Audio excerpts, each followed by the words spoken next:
1945 жылдын 30 апрели. Рейхстагга Советтер Союзунун кызыл туусу орнотулду. Бул кабар СССРдин бүтүндөй аймагына тарай баштады. Бул кабарды бүт дүйнө эли угат. Бул кабар фашизмдин талкаланышынан жана акыркы соңку күндөрүн жашап жатканынан кабар берген жаңылык эле. Саналуу күндөрдөн кийин согуш токтойт. 9 май жеңиш күнү деп белгиленет. Бирок бүгүн 1945 жылдын 1 май күнү Кенже сержант Садыковдун пулеметтук расчету Берлиндин түндүк чыгыш капталындагы Фрейзак шаар үчүн болгон салгылашууга катышып жаткандардын бири эле.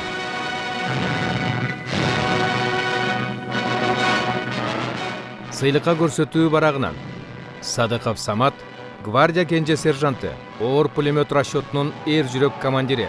1943 жылдын май айынан тарта полк катышкан бардык согуштардын жана жүрүштөрдүн катышуучусу.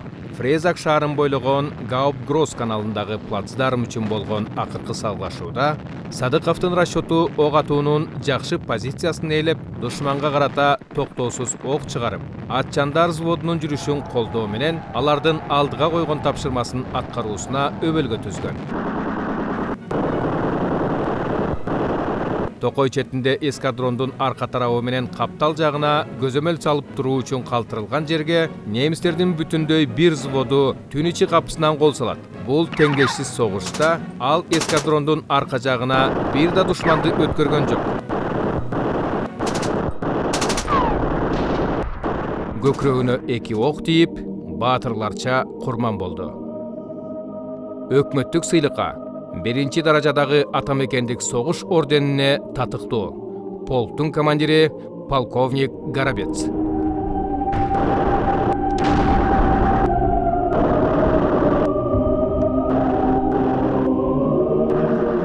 Алексей Шаповаловдун эскерүүсүнөн. Ал күнү полктун командири гвардия полковниги Горобец Садыковго тийиштүү болгон документ буюмдарды алып келүүнү буйрду. Анда биздин полктун штабы Берлиндин түндүк батыш тарабындагы Фрейзак шаарына жакын Бредиков кыштагында турган. Садыков Саматтын сөөгү ушул Бредиков кыштагына жакын жерге коюлган эле.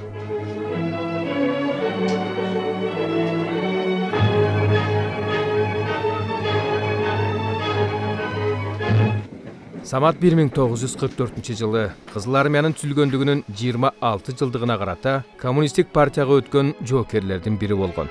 Ага парт билетти командирибиз өзү куттуктап тапшырганы эсимде. Ал эми 1945 жылдын 26 мартында атамекендик согушта көрсөткөн өзгөчө эрдик үчүн Садыковго мамлекеттик эң жогорку сыйлык Советтер Союзунун баатыры наамына сунушталганын, ага тиешелүү документтер СССР Жогорку Советинин президиумуна жөнөтүлгөнүн командир бизге кубануу менен жарыя кылган болчу.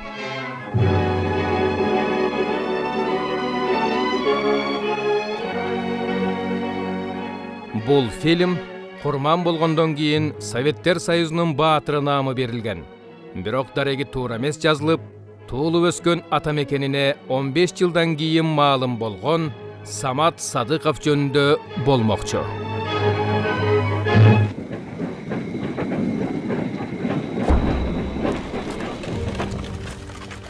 Садыков Самат 1920 жылдын 8 майында азыркы Баткен облусунун Лейлек районуна караштуу, ошол жылдары Карасай деп аталган, азыркы Чимген айылында дыйкандын үй бүлөсүндө туулган. Атасы Садык, энеси Бүүзада, үй бүлөдө 7 бир туугандын улуусу. Саматтын бала чагы басмачылык кыймыл, жарандык согуш, коллективдештирүү мезгилине туш келет.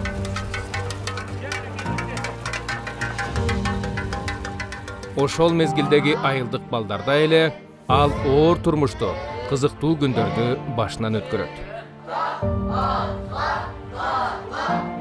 9 жашында 7 жылдык мектептин босогосун аттап, аны 16 жашында бүтүрөт. Башка жаштарда эле комсомол уюмуна мүчө болууга биринчилерден болуп арызын берет. Үйдүн тунуулу катары атасына жардам берип жүрүп, 1936-жылы Чкалов айылдык кеңешинин Ударник колхозуна арабакеч болуп жумушка орношот.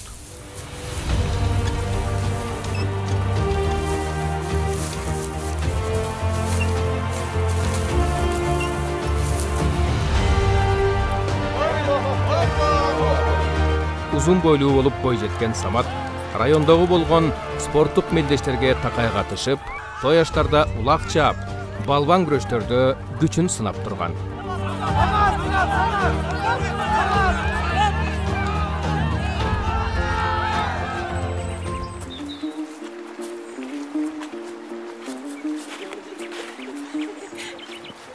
Самат ашык болгон Гүлбүбү Рахманберди кызынын эскерүүсүнөн. Мен 7 жылдык мектепти бүтүп жаткан жылдары Самат агамдын ата-энеси үйүбүзгө келип, ата салтын ырымдап мага сөйкө салган эле. Өзүбүз деле алыс эмес туугандардан болобуз. Менден 5 жаш улуу болчу. Сөйкө салган күнү мага жолукту. Ошондо кыш аяктап байчежекей гүлдөрү жаңы чыга баштаган кез эле. Колундагы гүлүн курбуларымдан уялып жатып араң алганмын. Акыркы жолу жолукканыбызда бир жолу аскер кызматын бүтүрүп келгенден кийин үйлөнөлү деп аскерге барууга арыз бергенин айтты. Ошол жылы ал комсомолго өттүм деп мага билетин да көрсөткөн эле.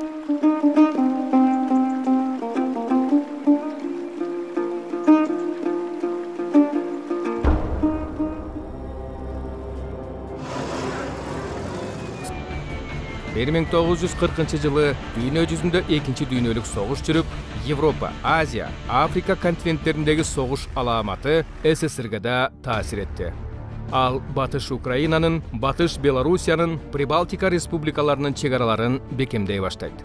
Ошондон улам курагы 18 жашка толгон СССРдин бардык жарандарына милдеттүү түрдө жумушчу дыйкандар Кызыл армиясынын, Деңиз флотунун, чек ара жана ички аскерлер бөлүктөрүндө кызмат өтөө мыйзамы 1939 жылдын 1-сентябрында кабыл алынган. Мыйзамдын 15-беренеси кызмат өтөөгө чакыруу Коргоо эл комиссарынын буйругу менен жыл сайын 15-сентябрдан 15-октябрга чейин өткөрүлөт. Чакырууга жарандардын келүүсү райондук аскер комиссарынын буйругу менен белгиленет. Мындан тышкары мыйзамга өлкөнүн аймагындагы мектептердин жогорку класстары, орто жана жогорку окуу жайларынын студенттери, айыл кыштак, шаардагы жумушчу жана колхоз жаштары жумасына бир жолу аскердик өнүгүүлөрдөн өтүп туруусу милдеттендирилет. Ошондан улам Саматтагы тең курдаштары менен райондун борборуна атайын аскердик өнүгүүлөрдү машыктыруучу жайга барып турган.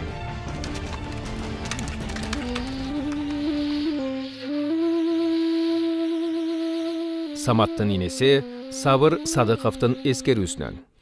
Бир жума мурун Сүлүктүү шаардык аскер комиссариаты тарабынан 6-октябрга чакыруу кагазы келген эле. Ошол жөнөргүнү айылдаш туугандарыбыз келип, Самат абама батасын берип узатышты. Абам Самат аскерге кеткенде, доор жаркын инилерим жана карындаштарыбыз кыймат, коңур болуп бешөөбүз калганбыз. Ал эми урмат карындашыбыз абам аскерде жүргөндө төрөлгөн. Мени үйдүн чоңу дегенсип, атама каралашыптыр. Өзүң билесиң, гүлү жеңең болорун. Ага да көз сала жүр деп насаатын айткан болчу. Аскер кийимин кийген командир аларды катар тизип, Карасайдын ичи менен Сүлүктүүгө карай алып кетти. Анда биз 1 жылдан кийин согуш болорун билген эмес элек.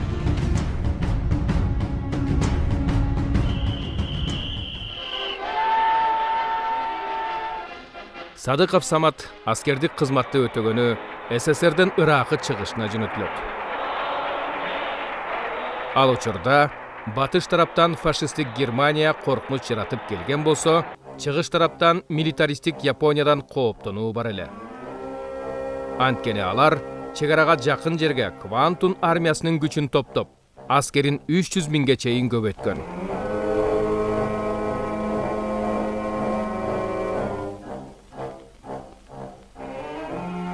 Ошондуктан СССРдин Коргонуу элдик комитетинин 1940 жылдын 1-июлунда чыгарылган буйругунун негизинде кайрадан Иракка чыгыш фронту түзүлүп, фронтту Советтер Союзунун баатыры генерал-полковник Григорий Михайлович Штерн жетектеген.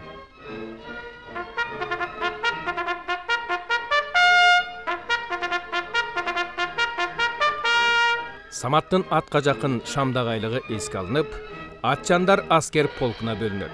Ал жерден Максим деген оор пулеметтин аткычтар расчетунда катардагы жокер болуп кызмат өтөй баштайт.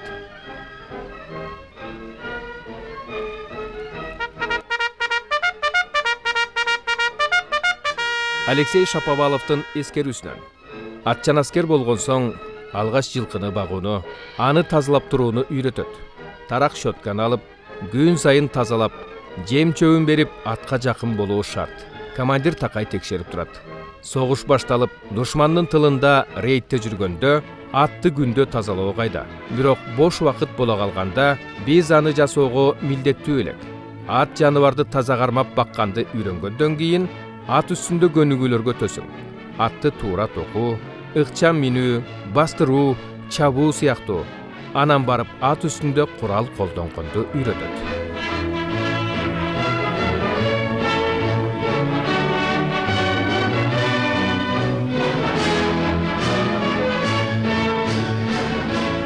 Василий Старостенканын эскерүүсүнөн Максим пулеметтик аткычтар расчетунда жок эле дегенде 3-4 адам болот. Расчеттун командири, аткыч, аткычтын жардамчысы жана ок ташуучу.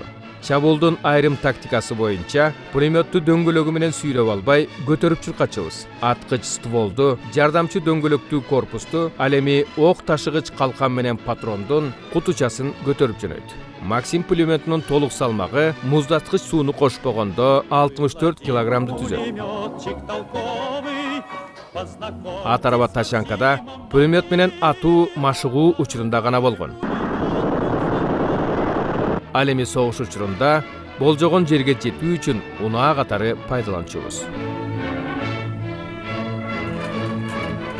Самат Садыков аскердик кызматынын 8-чи айын өтөп атканда фашисттик Германия бүтүүсүздөн Советтер Союзуна каршы кол салды.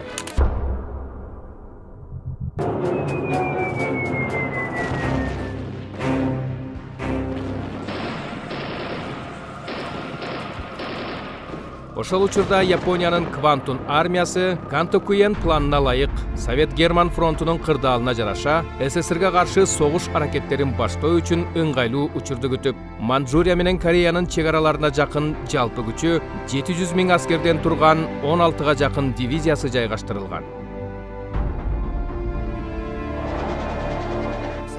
Буга каршы СССРдин Иракка чыгыш фронтунда 1941 жылдын 22 июнунда советтик аскерлердин саны 703 714 адамдан турган 32 дивизия топтолгон.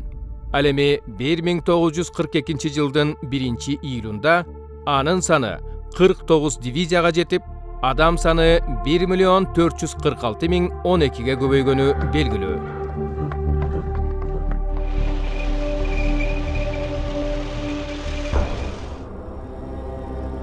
Начало операции назначено в 7:00. Николай Дупактын эскерүүсүнөн душман кол салгансып күн алыс тревога болуп турчу. Ар бери аттарды токуп, айтылган жерге жеткенде окопторду казып киресиң. Ал эми аттарга өзүнчө далдоо окопторду казчыбыз. Ал позициябыз канчалык жашыруун экенин самолеттон текшерилет. Ошентип, душманга каршы согушуу машыгууларын өткөрүп жаттык. Кат жазып калсак, анын аскердик купуялуулугу текшерилип, анан жөнөтүлчү. Сагынычтуу салам кат. Жиберем ушул сагынычтуу салам катты Ударник колхозунда жашап туруучу Мамасадык атама сагынып салам. Кандай ата, жакшысыздарбы? Аман эсен, ойноп күлүп, сак саламат жараткан Куданын паанайында сак саламат колхозда иштеп жүрөсүзбү? Сиздердин турмушуңуздар жакшыбы? Энем Бүйзада, Сабыр, Доор, Коңур, Жаркынбай, кыймат үкөлөрүм, тууган уруктары саламатта жүрүшөбү? Кандай? Турмуш оокатыңыздар жакшыбы? Кумар абам, Жуматай жездем, Санталат эжем, Шарапат эжем жана башка ини карындаштар саламатта жашап жатышабы? Халил тагам тынчпы? Менин турмуш акыбалымды сурасаңыздар, аман-эсен ойноп күлүп, сак-саламат Приморский крайында Кызыл аскер милдетимди убагында аткарып жатам. Менин эч нерседен кемчилигим жок. Эч менден кабатыр болбоңуздар деп. Кат жазуучу Садыков Самат, 6 июнь 1942 жыл.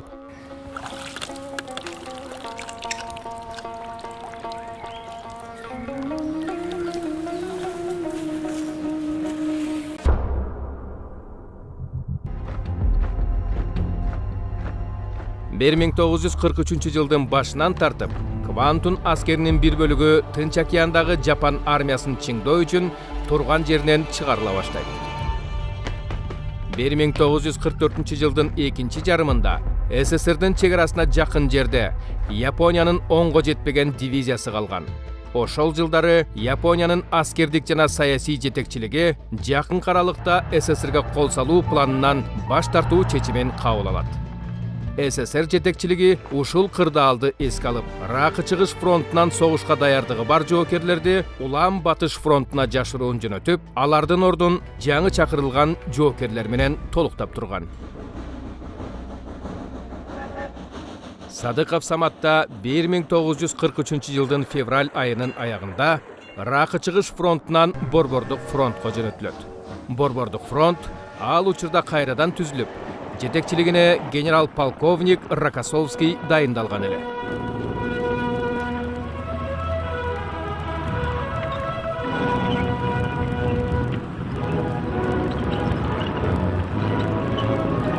Самат Садыков Россиянын Севский районуна келип, душманга соккурууга даярданып жаткан генерал-майор Владимир Крюков жетектеген 2-чи гвардиялык атчандар корпусунун 4-чү гвардиялык атчандар дивизиясына караштуу 16-чы гвардиялык атчандар полкундагы 1-чи эскадрондун оор пулемет аткычына жардамчы болуп көрүнөт. Садыковдун улаты мекендик согуштагы алгачкы күнү душмандын курчоосунда калганы менен башталат. Ал кармашта Самат барган корпус көп жоготууга учурайт. Курчоодон чыккандан кийин өз катарын толуктоо үчүн согуш талаасынан тылга чыгарылат. Мына ошол гвардия ардактуу наамын алып жүргөн атчандар корпусуна келгенден баштап, Самат дагы алар сыяктуу гвардия төш белгисин көкүрөгүнө тагат. Маалымдама. Гвардия деген ардактуу наам СССР Жогорку Советинин президиумунун 1942 жылдын 21 майындагы Кызыл армиянын жана деңиз флоттун өзгөчөлөнгөн бөлүктөрүнө жана түзүлүштөрүнө гвардия бөлүктөрү жана түзүлүштөрү деген ардактуу аскердик наамын киргизүү жөнүндө жарлыгы менен негизделген. Жарлыктын негизинде гвардия төш белгиси СССР куралдуу күчтөрүнүн гвардия ардактуу наамын алган аскер бөлүктөрүнүн жана түзүлүштөрүнүн аскер кызматкерлерине берилип, ал бөлүктөрдүн түзүлүштөрдүн желектерине да гвардия белгиси түшүрүлгөн. Гвардейское знамя в десятках атак, геройски прославлен сапер и моряк, и конник, и летчик, и снайпер-радист, отважный наводчик и храбрый танкист. Алексей Шаповаловдун эскерүүсүнөн 1-чи эскадронго толуктоо катары келген жоокерлердин ичинде Садыков дагы бар эле. Мен анын кыргызстандык жердешим экенин кийин билдим. Садыковдун тажрыйбалуу жоокер экени ал келгенде эле байкалып турду. Анткени алар Ракы чыгыш фронтунда согушка түз кирбесе да 2 жылдан ашуун машыгууда жүрүп такшалып калыптыр. Атка да жакшы шамдагай минип, пулеметту да толук өздөштүрүптүр. Курчоодо калган учурубузда ал окко учамбы деп корккон жок. Алардын пулеметтук расчету берилген буйрукту убагында аткарып турду.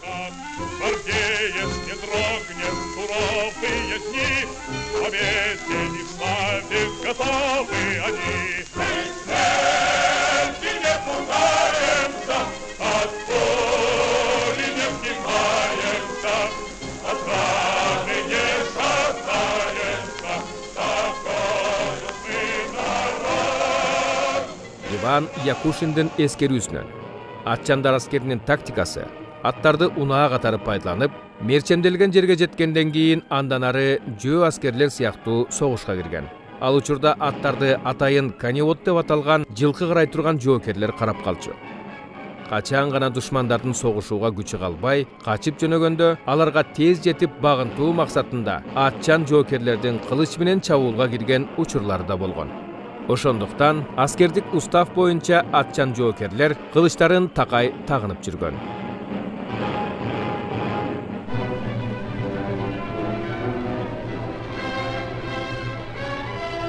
1943 жылдын 25 июлунан тартып Самат Садыков кызмат өтөгөн атчандар корпусу Батыш фронтунун катарында Орел чабуул операциясынын Курск дөбөсүндөгү салгылашуунун аяктоочу этабына катышкан. Ал кезде Батыш фронтунун кол башчысы генерал-полковник Василий Соколовский эле.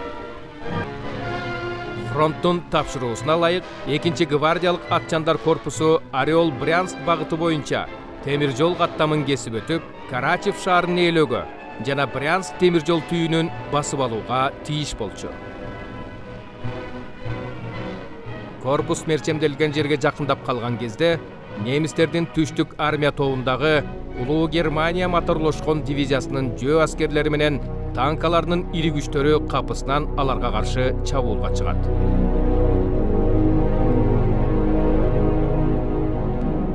Брянскийдин Токойлуу Саздак жериндеги 4 күндүк кармашта эки тарап тең чечкиндүү ийгиликке жете алышкан эмес.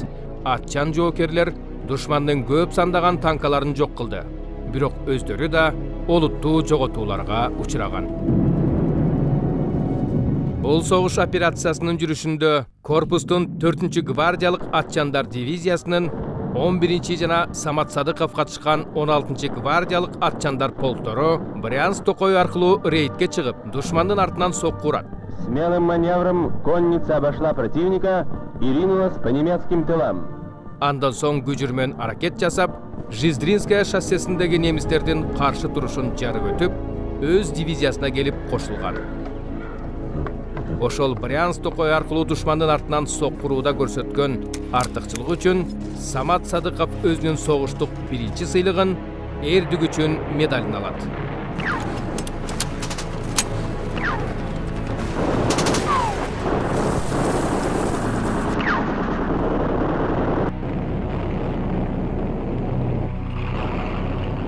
Гвардиялык Кызыл Туу ордендүү атчандар полкунун 1943 жылдын 25 августундагы номеру 7Н буйругу СССР Жогорку Советинин президиумунун атынан эрдик үчүн медали менен Садыков Самат сыйланат. Сыйлыкка көрсөтүү барагынан Садыков Самат шоссе жолдон өтүп баратып, душмандын тылында өздүк куралы менен 2 немис жоокерин жок кылган. Пулеметтик расчеттин командири катардан чыгып калганда ал аны алмаштырды жана рейдтен чыкканга чейин расчетко мыкты жетекчилик кылды. Полктун командири подполковник Горобец. Маалымдама. Эрдиги үчүн медалы СССР Жогорку Советинин президиумунун 1938 жылдын 17 октябрындагы эрдиги үчүн медалын түзүү жөнүндө жарлыгы менен негизделген. Эрдиги үчүн медалы социалисттик атамекенди коргоодо жана аскердик милдетин аткарууда көрсөткөн жеке эрдиги жана каармандыгы үчүн Кызыл армиянын, аскер деңиз флотунун, чек ара жана ички аскерлердин кызматчыларына жана СССРдин башка жарандарына берилет. Эрдиги үчүн медалы СССРдин сыйлык системасындагы эң жогорку медаль болуп эсептелген. —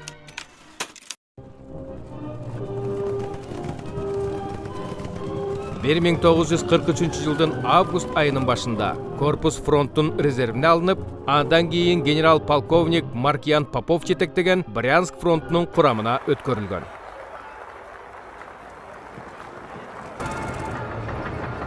Сегодня, 5 августа, войска Брянского фронта при содействии с флангов войск Западного и Центрального фронтов овладели городом Орел.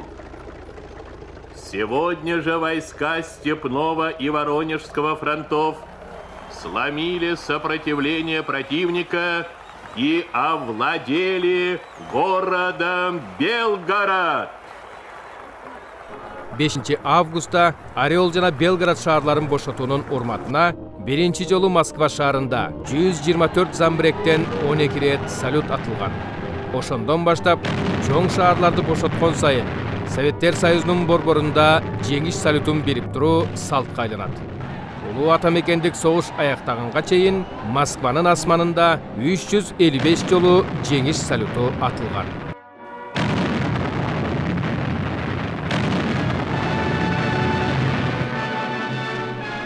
Ошол жылдын 16 августунда 3 жана Самат Садыков катышкан 4 гвардиялык атчандар дивизиясы Озерский жана Судимир темир жол станцияларынан душмандарды чегинүүгө мажбур кылып, Жиздра-Бежица шоссе жолунда коргонууда турган Германиянын 134-жөө аскерлер дивизиясынын бөлүктөрү менен согушат.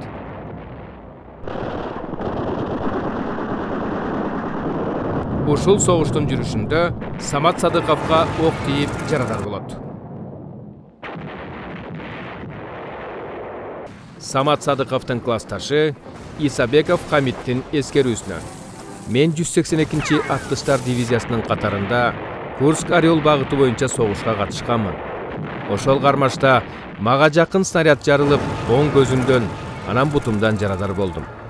Кийин билсем, Саматтагы мен жаткан госпиталга жатып чыгыптыр.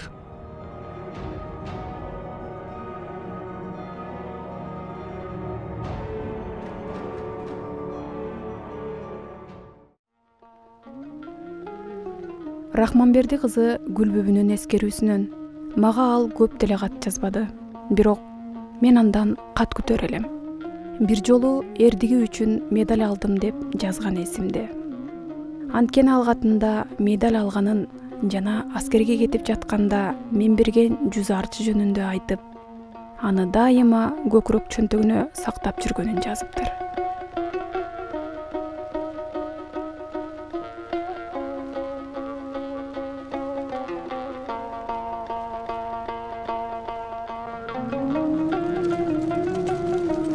Сентябрдын башында Садыков кызмат кылган 2-чи гвардиялык атчандар корпусу генерал-лейтенант Иван Болдин жетектеген 50-чү армиянын карамагына өтүп, душмандын терең тылына рейд жасайт.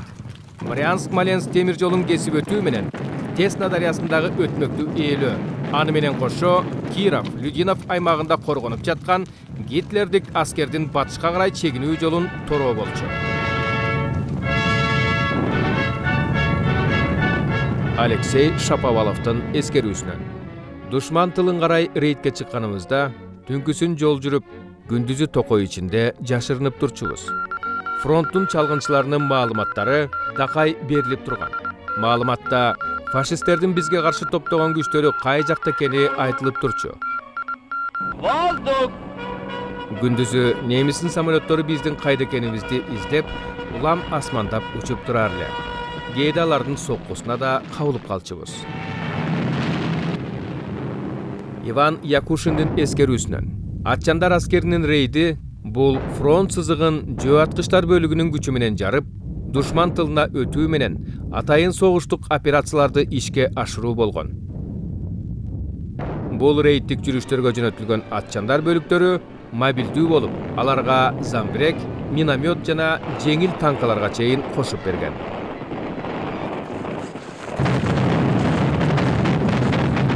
Брянск фронтунун андан аркы чабуулунун жүрүшүндө 2-чи гвардиялык атчандар корпусу 19 сентябрда чегинген душмандын артынан калбай Сож дарыясынан өтүп, Гомелдин түндүк тарабындагы плацдармды ээлеген. Кийинчерээк ал плацдармды аткычтар бирикмесине өткөрүп, корпус борбордук фронтко которулат. Армиянын генералы Рокоссовский жетектеген борбордук фронт 1943 жылдын 20 октябрында Беларусь фронту болуп өзгөргөн. Фронттун буйругуна ылайык 2-чи гвардиялык атчандар корпусу 21 октябрдын түнүндө Днепрдин өтмөгүнө карай чабуул жасап, ал жердеги плацдармды кеңейтүү үчүн салгылашууга катышат.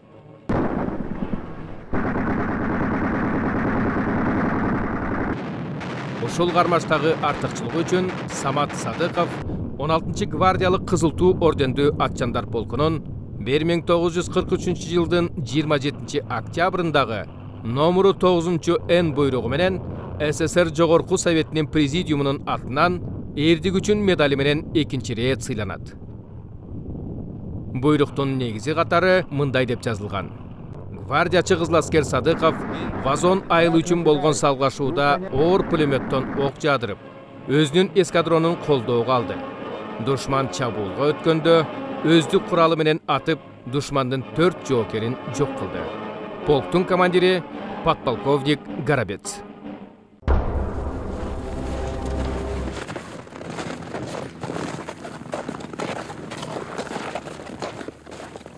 Bir 1944 жылдын январында Беларус фронтундагы 61 армиянын курамы менен Самат Садыков кызмат өтөгөн 2 гвардиялык атчандар корпусу Калинкович Мозырь багытындагы чабуул операциясына катышат.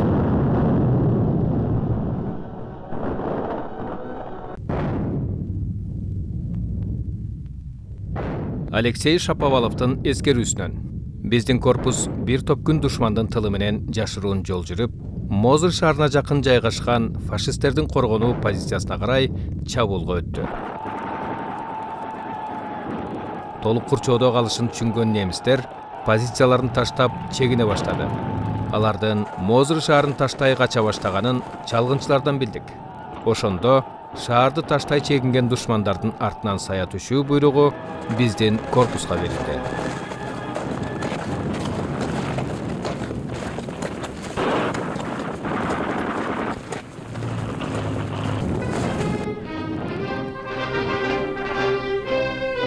Мозырь шаары үчүн болгон салгашуудан кийин башкы кол башчынын буйругу менен биздин корпустун бардык дивизияларына Мозырьская ардактуу наамы берилген.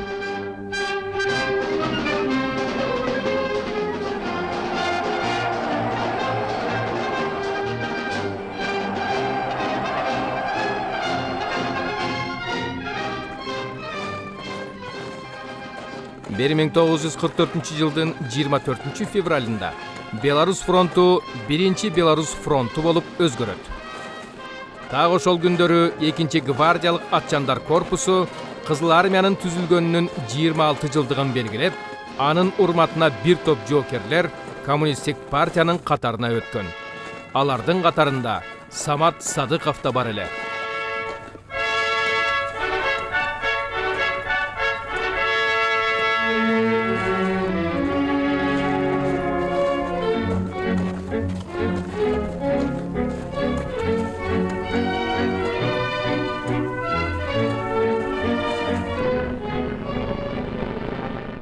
Bir 1944 жылдын жайында Багратион согуштук операциясынын 2 этабы башталып, Белоруссия, Польша аймагындагы Люблин-Брест багыты боюнча болгон салгашууга Самат Садыков кызмат кылган 2 гвардиялык атчандар корпусу да катышат.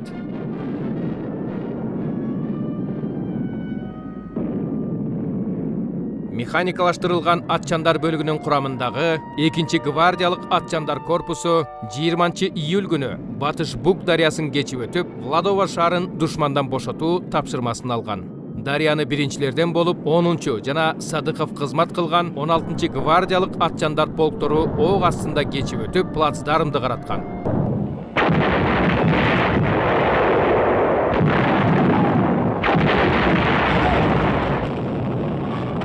Алардын артынан корпустун калган бөлүгү дарыяны кечип өтөт. Мына ушул салгашууда көрсөткөн эрдиги үчүн Самат Садыков Кызыл Туу орденине көрсөтүлгөн. Сыйлыкка көрсөтүү барагынан Владова районундагы шоссе жолун алуу үчүн болгон салгашууда пулеметтон тындырбай ок атуу менен Самат Садыков Кылыччан взводунун алдыга жылышына өбөлгө түзөт. Бул кармашта шоссе жолго чыккан автоунаа менен мотоциклды жарактан чыгарган. Немистер шоссени кайра алуу үчүн 3 ирет чабуулга чыгат. Ошол кезде пулеметчи Садыков куралын токойдун четине алып өтүп, немистерге карата тынымсыз ок атууну улантат. Душмандын 3 жолку чабуулунун мизи кайтып, акыры артка чегинет. Бул салгашууда алар 100ге жакын аскеринен жана 2 офицеринен айрылган. Катардагы гвардиячы Садыков өкмөттүк сыйлыкка Кызыл Туу орденине татыктуу. Полктун командири подполковник Горобец.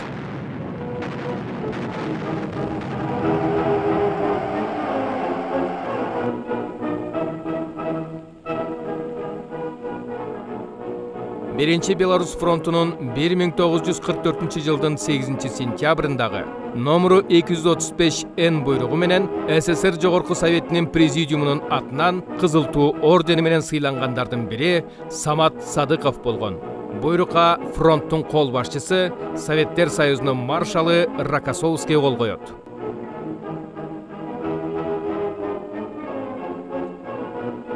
Маалымдама. Кызыл Туу ордени 1918 жылы 16 сентябрда алгач негизделип, 1924 жылдын 1 августунда сырткы көрүнүшүндөгү РСФСР жазуусу СССР деген жазууга алмаштырылып кайра бекилген. Кызыл Туу ордени социалисттик ата мекенди коргоодо көрсөткөн өзгөчө эрдиги, берилгендиги жана тайманбастыгы үчүн эң жогорку сыйлык катары берилген. Кызыл Туу ордени аскер бөлүктөрүнө, согуштук кемелерге, мамлекеттик жана коомдук уюмдарга да тапшырылган. 1930 жылы Ленин ордени негизделгенге чейин Кызыл Туу ордени Советтер Союзунун эң жогорку ордени деп эсептелген.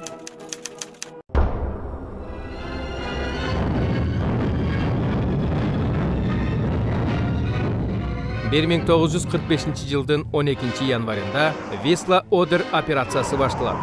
Бул мезгилде 1-чи Беларус фронтун Советтер Союзунун маршалы Жуков жетектеген. 2-чи гвардиялык атчандар корпусу 5-чи соккуруучу армиянын танкалык бирикмелери менен бирге Плица, Равка дарыяларын кечип өтүп, катуу салгылашуудан соң Польшанын Скерневиц шаарын бошотот. Андан ары батыш Польша аркылуу жүрүш жасап, Висла дарыясы аркылуу Бромберг жана Дойч Кроне шаарларын бошотууга катышкан.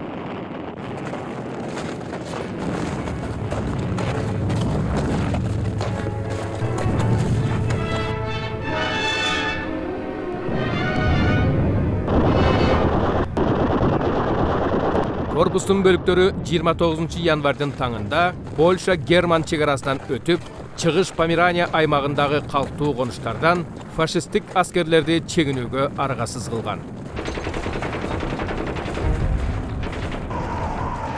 Мына ушул салгылашуулардан соң пулеметтик расчеттун командири коммунист гвардиячы кенже сержант Садыков Самат өкмөттүк жогорку сыйлыкка көрсөтүлгөн.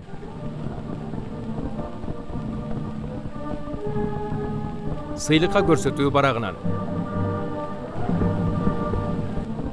1943 жылдын май айынан баштап 16-чы гвардиялык Кызыл Туу ордендүү Александр Невский атындагы атчандар полкунун бардык жүрүштөрүнүн жана согуштарынын катышуучусу, 2 жолку эрдик үчүн медалынын жана Кызыл Туу орденинин ээси Садыков Десна дарыясынан өтүүдө, Днепр дарыясындагы плацдармды кеңейтүүдө, Белоруссиянын, Польшанын жана Германиянын аймагындагы согуштарда өзгөчө каармандыкты көрсөтө алган. Полктун душмандар менен болгон салгылашуусунда Садыков тарабынан 300дөй немис аскери, анын ичинде 2 майор жана 15ке жакын башка офицерлер жок кылынган. 12 автоунаа жарактан чыгып, 7-өсү өрттөлгөн жана 10 ок атуучу точка жок кылынган. Душмандын артыкчылыктуу күчүнүн кысымына туруштук бере албай, атчан жоокерлердин дүрбөлөңгө түшкөн учурлары болгон.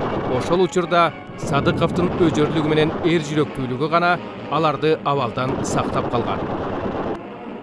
Бромберг шаары үчүн болгон согушта башынан жаракат алса да, салгылашуунун аягына чейин ок атууну улантып, эскадрондун күжүрмөн тапшырмасын аткарган. Согуштагы өзгөчө чеберчилиги, эрдиги, тайманбастыгы үчүн Жолдош Садыков өкмөттүк жогорку сыйлыкка Советтер Союзунун баатыры наамына татыктуу. Полктун командири полковник Горобец. 1945 жылдын 26 марты.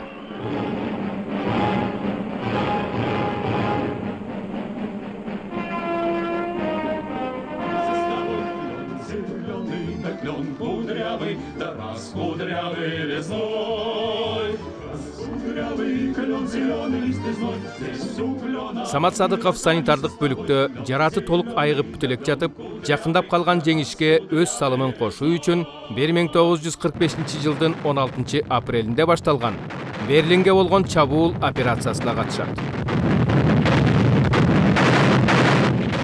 Бул аскердик согуш театрынын жүрүшүндө 1-чи Беларусь жана 1-чи Украин фронтторунун аскерлери 25 апрелде Берлинди толук курчоого алган.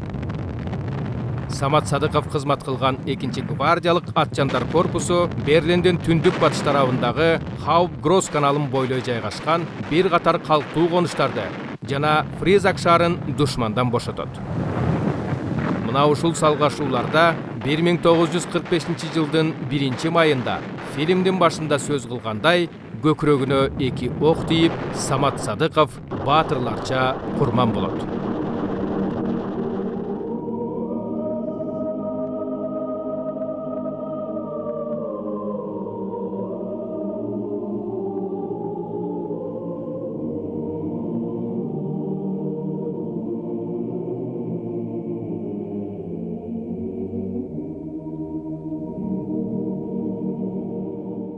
Экинчи гвардиялык атчандар корпусунун 1945-жылдын 27-майындагы номеру 60-Н буйругу менен акыркы согушта көрсөткөн эртик үчүн 1-даражадагы атамекендик согуш ордени Генже сержант Самат Садыковго курман болгондон кийин берилген.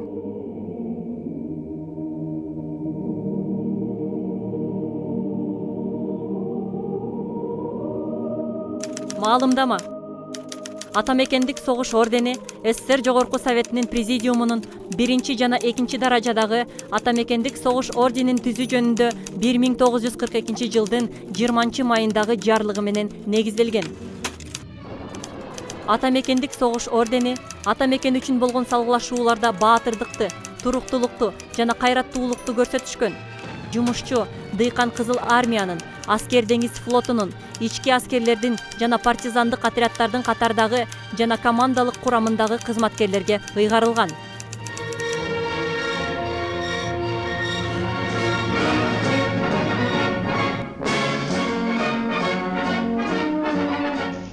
Великая Отечественная война, которую вел советский народ против немецко-фашистских захватчиков, победоносно завершилась. Германия полностью разгромлена. Поздравляю вас с победоносным завершением Великой Отечественной войны.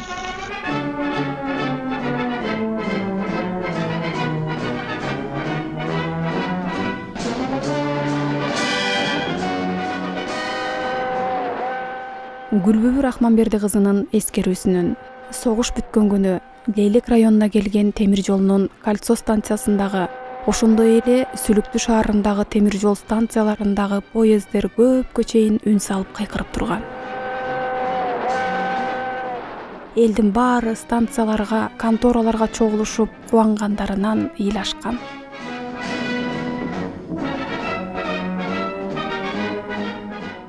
Сабыр Садыковдун эскерүүсүнөн согуш бүткөн жылдын жай айы болуп калса керек. Почтадан үйүбүзгө посылка келди. Аны энем көргөндө катуу жинденди. Бул Саматтык эмес, ал тирүү, келет деп посылканы катып салды. Ошол бойдон бөлөк жанга көрсөткөн жок. Ошол учурда кара кагазда келген эле. Андан көп өтпөй энем Самат кайра түшүмө кирчи болду деп жол карап жүрдү.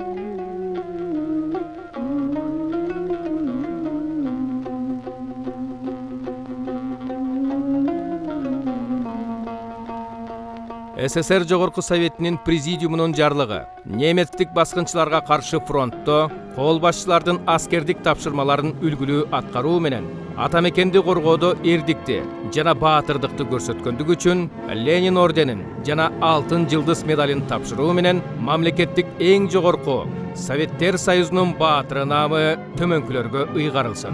Генже сержант Садыков Саматка, төрагасы Калинин, катчысы Горкин. 1945 жылдын 31 майы. Жогорку наам сыйлыгына көрсөтүү барагында Ошский деген Омский, Сулюктюнский деген Сумоктинский деп дареги туура эмес жазылып, Россиянын Омский облусуна жөнөтүлүп калган. Ошол мезгилде атайын түзүлгөн партиялык жана аскердик комиссиянын иликтөөсү менен 1960 жылы Улуу Октябрь майрамынын астында Советтер Союзунун баатыры Самат Садыковдун кыргызстандык экени билинген.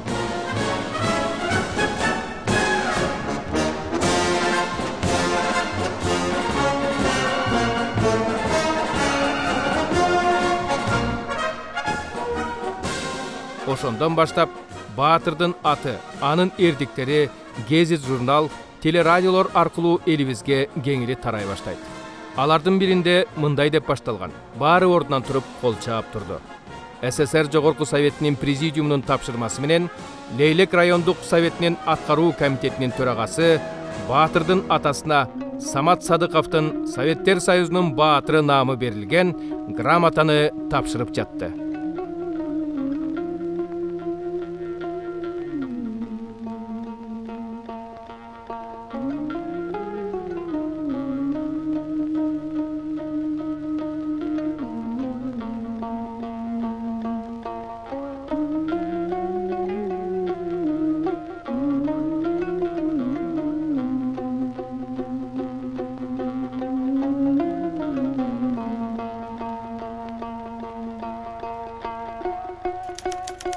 Маалымдама. Советтер Союзунун баатыры наамы СССРдеги даражасы эң жогорку наам болуп эсептелип, СССР Жогорку Советинин президиуму тарабынан ыйгарылат. Советтер Союзунун баатыры наамын алгандар төмөнкү белгилер менен сыйланат. СССРдин жогорку сыйлыгы Ленин ордени, өзгөчө айырмачылык белгиси Алтын жылдыз медалы, СССР Жогорку Советинин президиумунун грамотасы. Ленин ордени СССРдин Борбордук аткаруу комитетинин президиумунун 1930 жылдын 6 апрелиндеги жарлыгы менен белгиленген Советтик социалисттик республикалар союзунун эң жогорку мамлекеттик сыйлыгы. Алтын жылдыз медалы СССР Жогорку Советинин президиумунун 1939 жылдын 1 августундагы жарлыгы менен белгиленген Советтер Союзунун баатыры наамы менен кошо берилүүчү өзгөчө айырмачылык белгиси.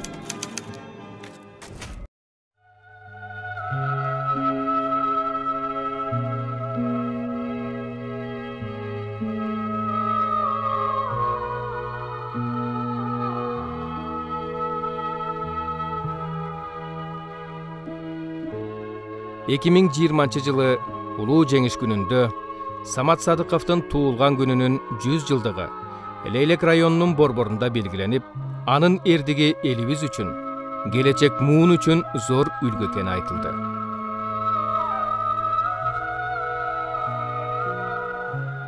Бир 1945 жылдын 1 майында 25 жаш курагында курман болгон Баатырдын аты туулган айылына, окуган мектебине, райондук паркка жана улуу атамекендик согушка арналган музейге берилип, ал жерлерге анын айкелдери тургузулган.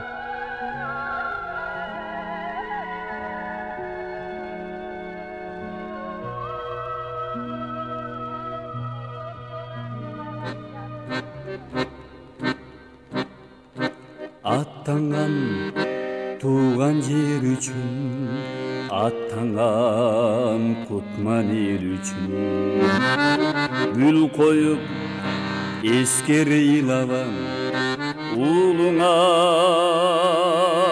жоокер эр үчүн. Эстелик жанына келип энелер. Эч ким, эч нерсе эч качан унутулбайт.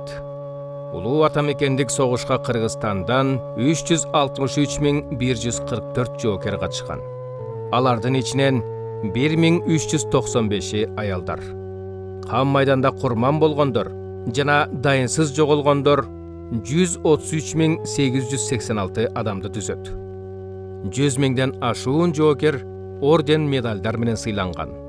73 эр азаматыбыз Советтер Союзунун баатыры наамына ээ болгон.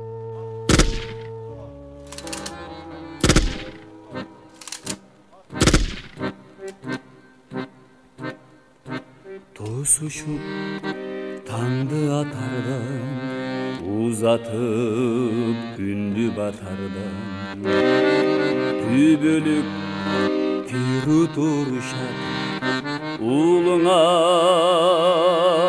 биздин катардан. Эстелик